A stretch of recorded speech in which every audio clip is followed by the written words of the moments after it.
guys, my name is Courtney. I'm with Crafty Corner, and in this video I'm going to walk you through the basics of Cricut cutting mats. I'll show you which mats are available to you and what each mat can cut. Alright, first things first, it's important to know that there are two different sizes of cutting mats that you'll use with your Cricut Maker and your Cricut Explorer Air 2. There are a few other different cutting mats out there for Cricuts, but if you have the Maker or the Air 2, you'll primarily use these two, and they are the 12 by 12 inch mat and a long version, a 12 by 24 inch mat. I like to have each size in my craft room, especially for the ones that I use the most. The 12 by 24 inch mat is super nice if you're needing to make a large project, but also if you're wanting to make multiple of one project. So instead of putting a material on a 12 by 12 and loading and unloading and loading and unloading, you can just have it all on one long mat, and it'll just save you time that way. Alright, now let's talk about the different kinds of mats that are available to use with your Cricut Maker and Cricut Explorer Air 2. Currently there are 4 different kinds of mats available. There's the standard grip mat, which is the green one, the light grip mat, which is the blue one, fabric grip mat, which is the pink one, and the strong grip mat, which is the purple one. And they're each a different color, which is really nice, so you can easily identify them that way. Eventually you'll just learn light grip is blue, standard grip is green. So those are the 4 different kinds of mats, and now I'm going to unpack them a little bit deeper. So first off, let's talk about the light grip cutting mat. This is obviously the blue mat, and this is the lightest grip, no pun intended, mat that Cricut has to offer as far as stickiness goes. So each mat has a different level of stickiness. Obviously the light is going to be the least sticky, and the strong grip is going to be the strongest mat. You'll use this mat to work with more delicate, lighter materials like crepe paper, copy paper, even some lighter cardstocks, but this is my absolute favorite mat to use when it comes to cutting vinyl. And I know for a lot of us crafters, vinyl is one of the most popular materials.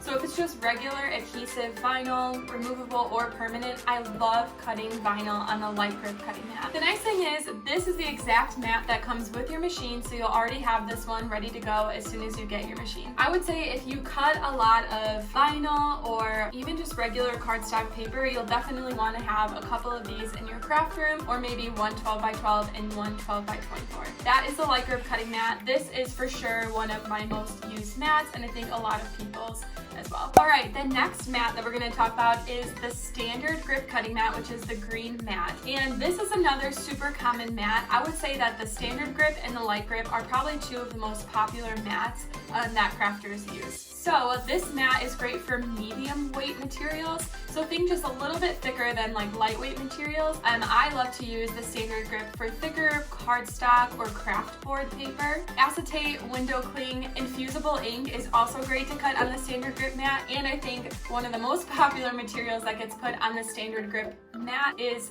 iron-on. So if you work a lot with iron-on, infusible ink, or thicker papers, this is definitely a mat to keep on hand in your craft room. Alright, the third mat that Cricut offers is the strong grip mat, and just like the other ones, as the name applies, this mat is designed to work with heavier materials like leather or basswood or chipboard. I would say this is definitely more of a specialty mat. I probably reach for this one the least, and I reach for my standard grip and my light grip mat the most. It's a great one to have in your craft room if you like to work with heavier materials. Some other ones are maybe like magnet or aluminum.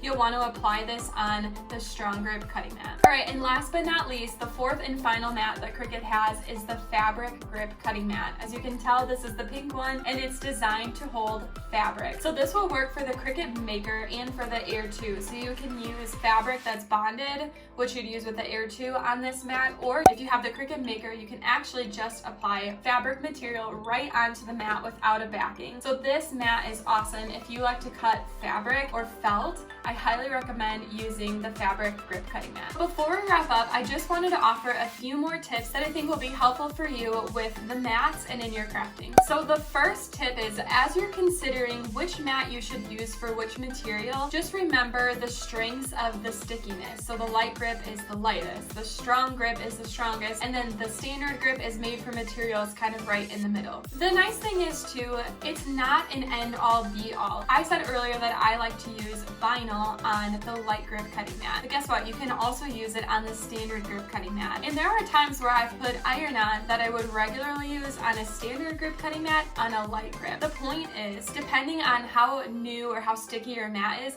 you can use different materials on different mats. It's not a final thing. You can play with it and experiment, see what works for you the best. There are literally hundreds and hundreds of materials that you can work with in your Cricut, which is one of my favorite parts of owning a Cricut die cutting machine. The possibilities are endless. So just remember the 3 different strengths of the cutting mats and then just make your best judgment call from there. You can also search on Google or on Pinterest for projects that use a material that you're working with and go from there to see what maybe the blogger or the influencer, whoever it is, see what mat that they are using. So my next tip is feel free to experiment with your material and with a cutting mat before you actually make your project. So a lot of times when I'm not sure which mat I want to use for a project, I'll just take a little bit of the material and place it on a mat and do a test cut and see how it works with the mat. But by just using a small portion of your material and testing it on your mat, it'll not only save you in the material, but it'll also save you from potentially wrecking your mat. So just experiment, do test cuts, and you should be good to go. My 4th tip is to buy your mats in a bundle option if you can. Typically buying in a bundle, so buying 2 or 3 at a time, is going to save you a little bit of money than just buying one mat individually on its own. We actually have a few different bundles of Cricut mats on our website, so I'll leave that link for you in the description below. Lastly, my 5th and final tip is we created this little graphic. It's on our blog post, which is in the description, and you can download it and print it and put it in your craft room. It has each mat, the name, the color, and then some common materials that you can use with it. So just put that in your craft room and it'll just help you to remember which materials for which mat. Alright, so that's all I have for today. Those are the 4 Cricut cutting mats and some materials that they're commonly used for. If you have any questions or maybe you want to know what mat we would use for what material, leave us a comment below and someone on our team would love to help you out. And as always, if you enjoyed this video, please give it a thumbs up and hit subscribe to our channel for more Cricut videos. Thanks for watching and we'll see you next time.